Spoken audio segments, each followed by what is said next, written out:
Okay, artists, this video is going to show you how to make that optical illusion. So you are going to want to make sure that your pencil is really, really sharp. You want a nice sharp pencil for this drawing. And you're going to want printer paper, thin, because we are going to be doing a little bit of tracing. And I have these tracer printouts. You're going to be using this one for your guide, for your measurements. So the first thing you do is put your printer paper on top, and you are just going to go ahead and trace over that square. And then you want to trace the line that goes through the middle. And then you want to trace all of those marks that I have, which is going to help you know where to draw. Okay, when you're done with the tracer, return it to the pocket you got it from so others can use it. And if your lines are a little wobbly and you need to straighten them up with a ruler, you can. So the first step is going to be, we are going to use these central marks to connect all of these marks from here to the pointy part on your triangles, or sorry, not triangle, square. So let me show you how to do that. The first thing you have to do is line your ruler up with the first measurement right here. And then you need to make sure the ruler is also lined up with the point of the square. It's really important that your ruler is lined up with both places. So double check that it's lined up with the measurement and the point of the square. Once you know it's in place, hold it firmly with your non-drawing hand and draw a line to connect those. You don't need to press super hard because you might have to erase if it's not correct. We want to do that going all the way across. So I'm going to walk you through one more time. Line your ruler up with the next measurement and then slide it over so that it's also lined up with the point of the square, and draw a light line to connect those. So I'm going to go ahead and finish it going this way, and we're going to do the same thing on the other side. Okay, so we're already getting kind of a cool optical illusion type look. And next we're going to be drawing lines that go from these measurements straight across. So you want to just line your ruler up with those measurements and make sure that your ruler is not like super crooked. Use this middle line as your guide. So keep your ruler parallel with this middle line as you're drawing these lines that go straight across. So line your ruler up with that measurement, make sure it's not crooked. Draw your line straight across. Move it to the next measurement. Make sure it's parallel with this line in the middle. All right, and that is the finished pencil portion of the optical illusion. The next step is that you're going to need a Sharpie. So we want to make sure that when you're getting a Sharpie, you want one that has a nice point. If it's one of those ones that's been used up a lot and it's really flat and pushed in, don't use that. I have new Sharpies. You can ask for a new one, or I'll put some new ones out. And we want to make sure that we're using good new Sharpies.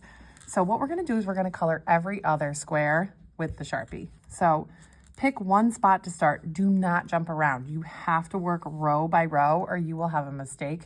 And if you make a mistake, there's no way to correct it. So pick one row to start in, and you're going to want to trace around the border of that square. And then you want to fill it in. Go nice and slow. Having good craftsmanship for this optical illusion is really important. If you make it sloppy, it's going to affect your illusion. It won't look as three-dimensional as we want it to look. So you have to take your time. Now the next square, I'm going to trace around it, but I am not going to color it in. So then the next square, I'm going to trace around it, and I am going to color it in. So I'm going to finish this row. I should have said, but make sure you have an extra piece of paper or a messy mat under you because the marker sometimes does bleed through this thin printer paper. First row, and I colored in every other box. So now I'm going to go to the row next to it on the other side of the square. And when I'm coloring in, I want to make sure that I'm never putting two black squares next to each other or two white squares next to each other. So I'm going to outline around the edge of this one, this next square. Now, since this one is black, that means this one has to stay white. Since this one is white, that means this one is black. Essentially, we're creating a checkerboard. So just make sure that as you're working, you're really thinking about what you're doing. I know we talk in our art classes, and I'm totally fine with that, but don't get distracted and forget what you're supposed to be doing and make a mistake, because again, you can't really fix it if you do make a mistake. So you gotta just stay focused and really think about, am I coloring this one in or am I leaving this one white? Okay, there's my second row. It's looking really cool. So you basically have to do that all the way until you get to the points, which it gets really tiny there. And on my desk in my classroom, I have these ultra fine extra pointy Sharpies. You can borrow these for like the really, really small shapes, but please take them directly from my desk and put them right back in this box when you're done, because these ones, I do not have as many. So we wanna make sure they don't get lost. So just keep going until it's all the way filled in.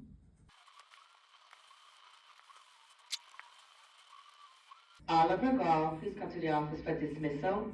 Oliver Gall, please come to the office for dismissal.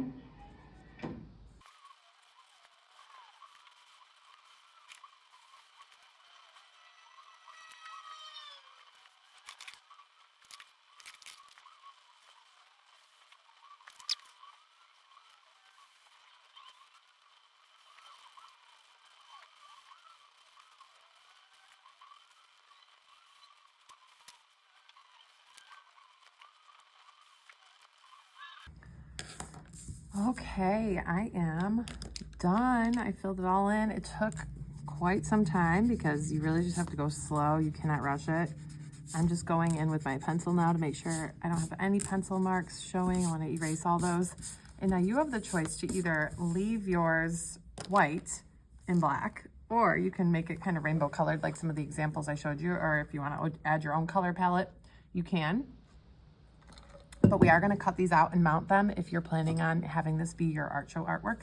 So if you do want to have it in the art show, you're going to want to cut it out very carefully. Art room, there's a drawer labeled Elmer's glue, and if you open that up, there are good sharp adult scissors in there. You guys are middle schoolers, so you can borrow those. Don't use the little kid scissors for this because you want a good sharp scissor. So you're gonna cut it out, and I'm going to show you some choices for mounting these for the art show. So I'll be right back with some colored paper. Okay, so I'll have some 5x5 and some 6x5 squares.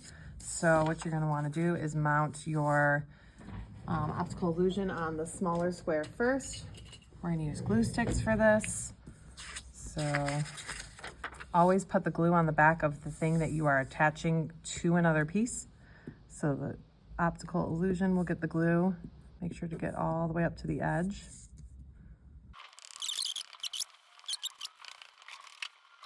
And then last but not least, I am going to mount it on black paper. You will too. So you're either gonna do it straight or you can do it on an angle like this. It's really up to you how you wanna mount it. I'm gonna do mine in like a diamond. So this is the top of my artwork, this is the bottom. As centered as possible, but we're just eyeballing it. And then make sure to really hold that down, let that glue get fully stuck. And look at that, it's our finished optical illusion. And again, some of you might choose to put these in the art show. So have fun with that.